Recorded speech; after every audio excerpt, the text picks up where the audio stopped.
Alright, what's good, y'all? Welcome back to the channel, man. This is K, bro. I ain't gonna lie, it's early, it's raining, and I just smoked, got into my word. First of all, let me start off by saying shout out to Jesus Christ, who is my Lord and Savior, who I do start and end my day with. I love him so dearly. We spread the gospel over years. Um, but I got up, I read my word, I smoked, and I was just about to sit there in my thinking, because you know how I get when you smoke. And I was like, man, fuck it, let me get to something. So set this up. We finna react to something. It's early in the morning, so we about to learn today. Like we finna get some education, bro. When I grew up, we had PBS Kids, bro, Cyber Chase and Wildcrats and Odd Squad, things like that. That was teaching you. And so we gonna learn today, bro. Let's see what we got. So we're gonna react to Casual Geographic. Shout out to him. Hopefully, I don't get copyrighted because I see his content on TikTok and on YouTube, and I'll be watching it. You see, I got some of the stuff on the side. He be really making animal facts interesting. I love animals. I got my associate's degree in biology, and I was going to go on to be an environmental engineer, and we're still working on that. But right now, we're just kind of figuring life out. But I have a love for animals. That's the point I'm making. I have a love for animals. They're just so interesting, and they just make up the world. Like, they're creatures, bro. You know, I look a hot mess. I ain't gonna look a hot mess, but it's all right. But yeah, just lock in with me, y'all. I'm finna probably close this garage and probably gonna be lighting up, sparking up on the side. So shit, yeah. Flow with me. It's 7:14 a.m. here, man. I got shit to do after this, but that's how we start the day off. Y'all gotta let me know about the volume because Plenty of people are when I be terrified. watching these back, I don't be able to really hear myself. Like I done made a few reactions, I just couldn't hear myself. Um, yeah, because the volume of the video. So y'all let me Of the know. ocean, and arguably no other animal embodies thalassophobia more than the predator time seemingly left behind. Most people will never see one alive, yet they remain one of the most nightmarish and uncanny, but also comparable animal. Plenty of people are terrified of the ocean, and arguably no other animal embodies thalassophobia more than the predator time seemingly left behind. Most people will never see one alive, yet they remain one of the most nightmarish and uncanny, but also complicated and least understood apex predators on the planet. In fact, the first time you ever heard of a leopard seal, it was probably giving Happy Feet hell. Or the pebble and the penguin, in which case, make sure those doctor appointments are booked. You're getting up there. Or maybe it was.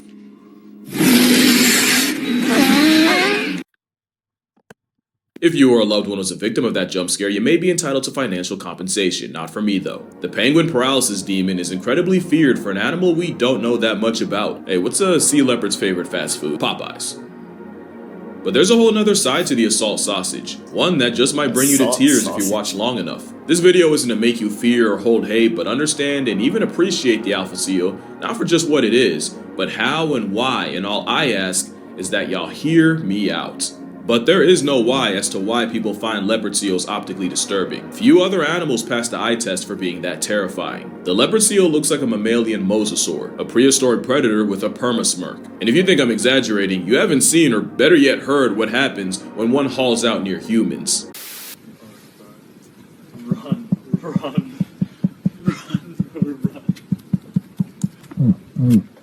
run. That's crazy, right? You can hear it in your chest. Another thing is, people often suffer from a lack of scale with sea animals. They don't know how huge tuna are, how big dolphins get, and that leopard seals can grow to 12 feet long and weigh over 1,200 pounds. Trust me, there's a worse picture than this down the line. Chances are, you've never looked a leopard seal in the mouth, because then you'd have to be surgically removed from your therapist's couch. Those teeth are built like that for a reason we'll get into soon, but this internal mugshot may be coming to a beach near you. Abolish any idea that an air-breathing barracuda is confined to Antarctica, as they've been found as far as Antarctica, New Zealand, South Africa, Argentina, the What the Falklands, and more. There's at least one leopard seal aware of platypus, and that's insane to me. So is the idea that this apex pinniped could be pulling up to a pier by you.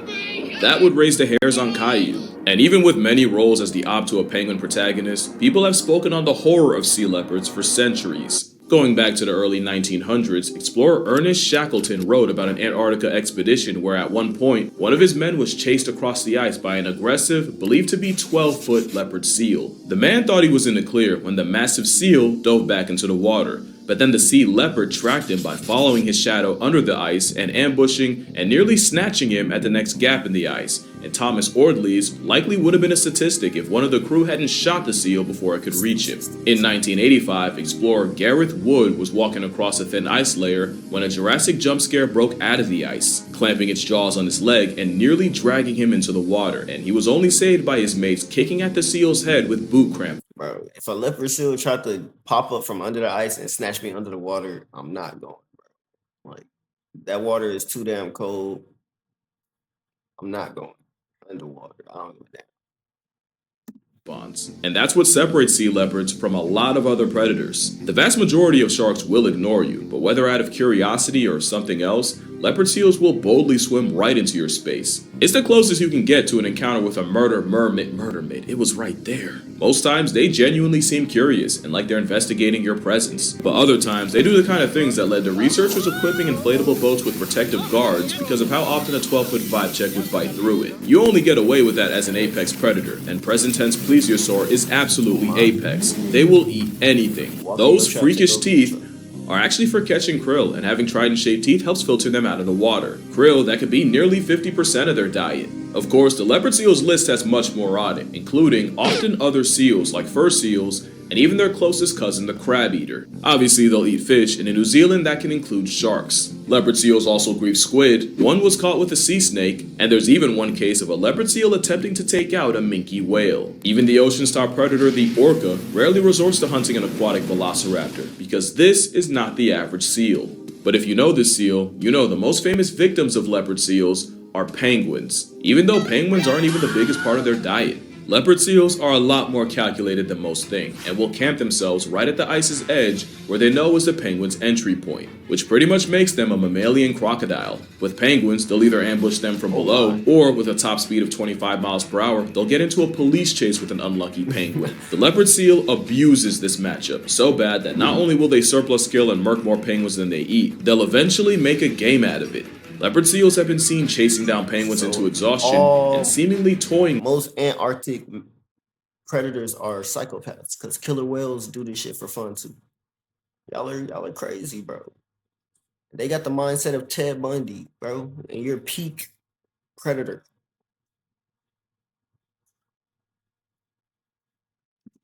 With the bird. They'll traumatize the penguin within an inch of its life and then just shove off like it was a sick joke. But it's when leopard seals aren't playing that things get R-rated, and it all goes back to those teeth. Those teeth could maul the grizzlies, and gives them a demon's headshot. But they lack the shearing teeth carnivores need to slice prey, and that's why you see them body birds by slamming and suplexing them against the water. A leopard seal will thrash a penguin until it genuinely gets deep love, and the penguin's skinned and flayed every possible way gets eaten. So with all that, Stevie Wonder could see how the king seal of the south got its bad rep, but wild sea leopards do have one thing that not even killer whales do, and that's a human body. There's only one case in recorded human history of a leopard seal killing a person, but it's also one of the most brutal animal attack stories I've ever shared on this channel, so for obvious reasons, viewer discretion is advised. Uh-oh.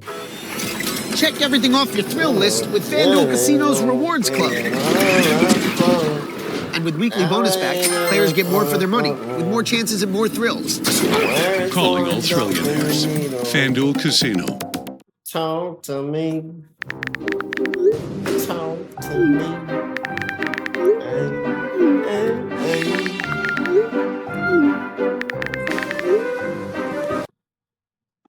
Niggas will lose their mind for it, wine for it, die for it, pussy. Go line for it, 100 times for it, pussy. Double back, pussy got that division, pussy got that division, pussy is rather dangerous. You could be so facetious, the heavyweight champ.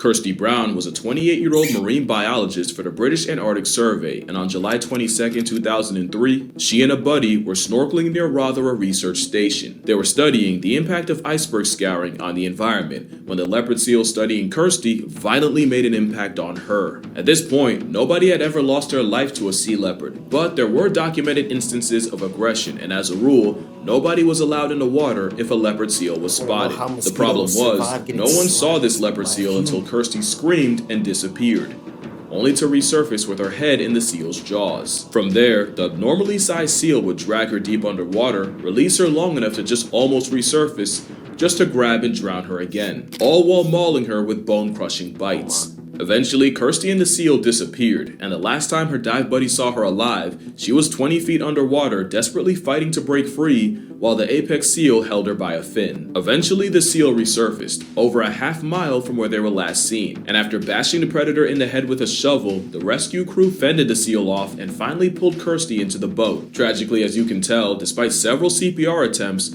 Kirsty Brown would be pronounced dead right there. Kirsty's body was recovered with over 40 bite wounds, and her dive computer revealed something arguably worse. During the 10 minutes of hell, the leopard seal had dragged Kirsty to a maximum depth of 70 meters. That's 230 feet. But personally, the most disturbing part was Kirsty was already an exceptionally small human at 5'1", 120 pounds, and eyewitnesses said this was an exceptionally massive seal, estimated to have been 4.5 meters, that's nearly 15 feet long, and well over 1,300 pounds, which I genuinely don't want to believe, even if it was based off the seal's size relative to the boat. Because not only would that mean a 5-foot woman was mauled by one of the largest leopard seals ever seen, but this is what that size disparity would have looked like. There's no f***ing way! And since no one ever asked the leopard seal why, the most popular theory is that her size, black dry suit, and fins caused the colossal carnivore to clock Kirsty as a penguin or fur seal. And in all her struggling, flailing, and failing to get away, all Kirsty managed was to act like prey.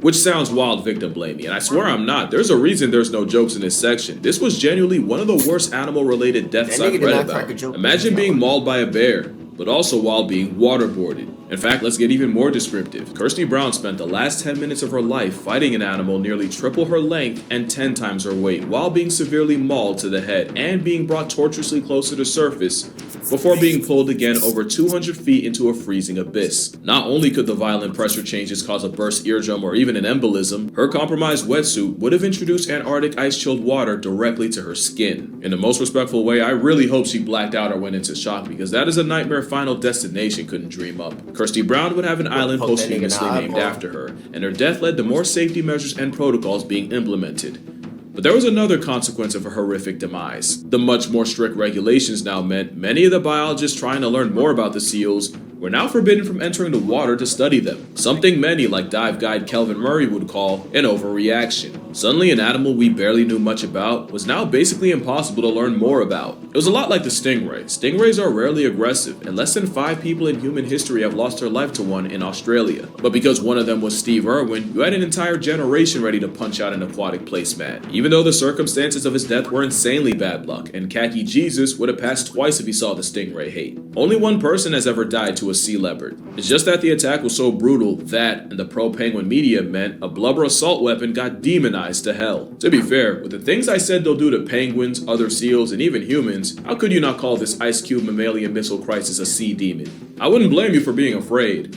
but at least give the other side of the leopard seal a chance. I was not lying when I said a pool full of sharks will ignore you, but a leopard seal will get right up in your face and conduct an investigation in your personal space. Kirsty might have been a tragic exception because aggressive or predatory encounters with humans normally happened at the ice's edge, aka the leopard seal's favorite ambush spot. But almost every time a leopard seal has approached a human already in the water, they're doing it from a place of curiosity. That is really weird for a predator. Like, for all their bad PR, bears usually avoid people. And an experiment found that even the top predators in Africa hightail it whenever they hear human. But a giga seal will study us the same way we do them. That's weird.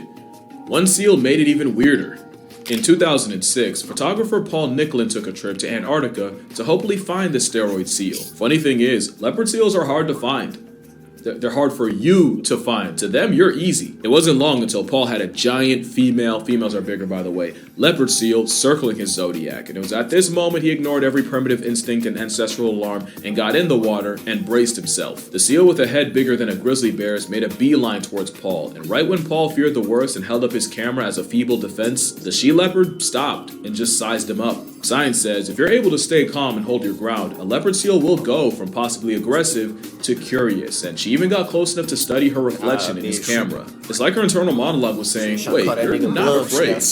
Why aren't you afraid? What are you? Then she got bored and swam away, but then came back with a live penguin, which she released in front of Paul. Obviously, Paul didn't take the offer, so the predator got another penguin, and then another one. And for the next 4 days, the same species that had mauled a woman to death would now be waiting to greet Paul whenever he entered the water in an attempt to feed him. I want y'all to really understand what was happening here. This she-leopard was going out and tiring penguins and bringing them to Paul. And when Paul didn't eat, she'd bring increasingly lower HP penguins. She'd bring beat up, barely alive penguins, half-eaten penguins. At one point, Paul had 5 past tense penguins floating around his head. Paul would even swear that the leopard seal seemed genuinely disappointed with his lack of effort. Correct me if I'm wrong, but I can only think of one other time you had a wild predator straight up offering food to a person, and it was killer whales. And at least orcas have a history of hunting alongside people. We're not talking about a trained animal or one habituated to humans. We're talking about a wild predator going out of its way to provide for a person. That's not normal. Seals are the mermaids of bears. Imagine a polar bear door dashing your dinner. That's not even the only thing leopard seals and orcas have in common.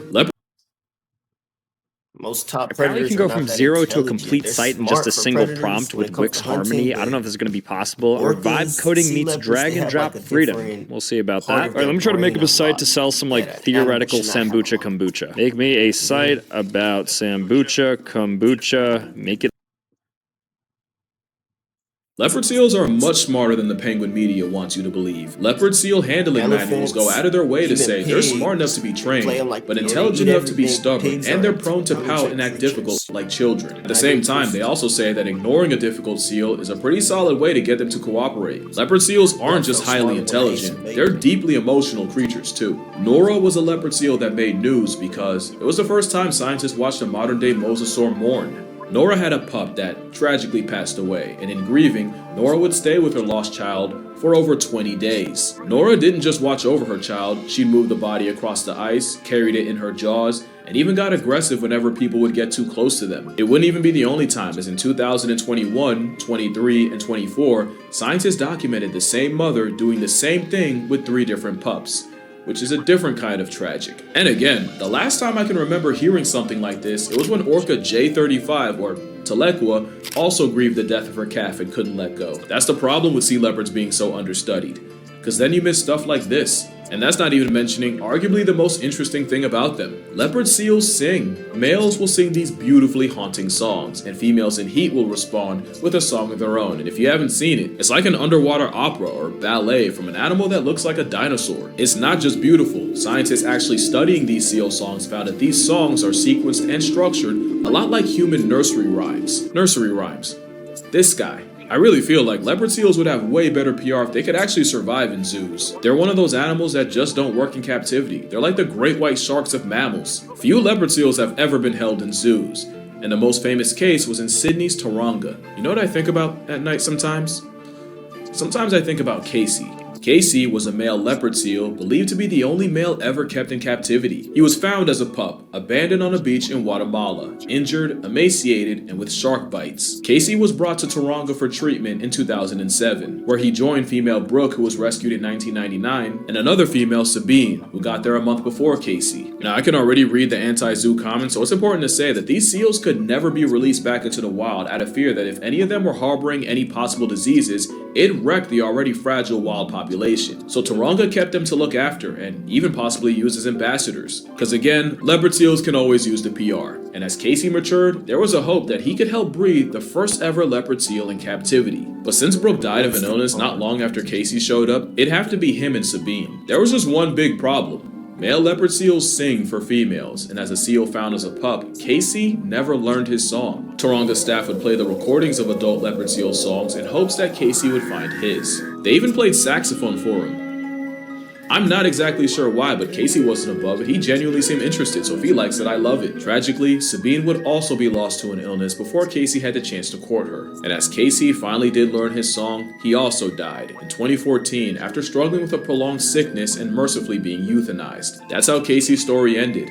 The last captive leopard seal ever. So at this point, I think you can see that leopard seals are so much more than a penguin plot device. They've been lambasted and typecasted for as long as we've known about them, and demonized to hell. And you might ask,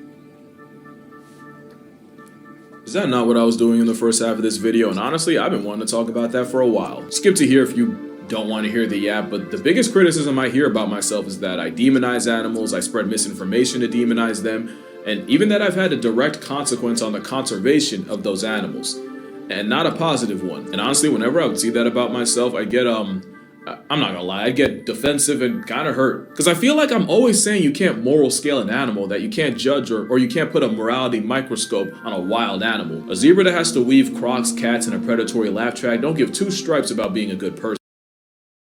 Last couple of years, I don't know if y'all have noticed, but I've tried to be more careful with the way I frame these videos.